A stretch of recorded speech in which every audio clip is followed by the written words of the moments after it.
One of the key things I work with my clients on is helping them to reclaim the parts of themselves that they've rejected.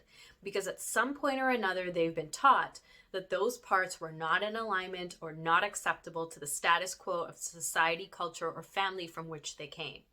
Now, this is a really important part of reclamation, especially if we want to reconnect to the power of our voice and to embody authentic self-expression. It's also really important because oftentimes those parts we've rejected are the ones that define our uniqueness and what sets us apart from other people. The challenge, though, is that we've been taught that different is bad.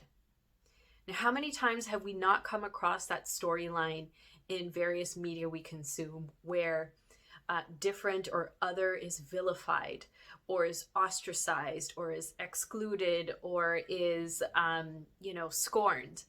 And how many times have we not taken in those messages on an unconscious level and they're affecting us on some kind of way that fuels the rejection of those parts of ourselves that are different? Now, I'm going to throw it back to last week. I was watching, I was flipping the channels and I landed on the movie Batman Returns. And it was a particular scene that was on with Penguin, who was plotting something. And if you know the plot of Batman Returns, you know that Penguin is ostracized. He's discarded because he was born different and made to live in isolation because he's different.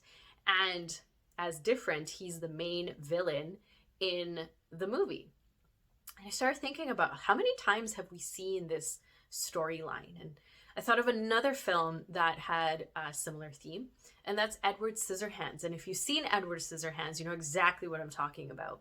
You've got this very different character that ends up in a very perfect kind of ideal suburban neighborhood. And as he gets there, all of a sudden people start to feel threatened and suspicious. And at some point he's forced to leave because his difference creates so much fear. I started thinking about how many of us take in those messages on an unconscious level. Now, when you think about it, when we're watching TV or movies or listening to music, whatever it might be, a lot of times we're in a zoned out state. And in that zoned out state, we're actually in a state of trance. And when we're in a state of trance, we are consuming and absorbing all of these messages on an unconscious level. And they're having an impact on us, whether we're aware of it or not. And when you think about what we have in society, our current society, about what is acceptable, we've got so many definitions, external definitions of what's acceptable and what is seen as ideal. And that could range from, race or religion or the amount of money you make, the type of job you have, or your body type, and the kind of hair you have, and the shape of your nose, and where you live, and what you live in. And the list is endless when you think about it. So when we're seeing these stories and absorbing these stories and taking in these messages of difference, like how are they landing with us on an unconscious level and actually contributing to us rejecting those parts of ourselves that don't align with those status quo definitions? Like it's a huge question.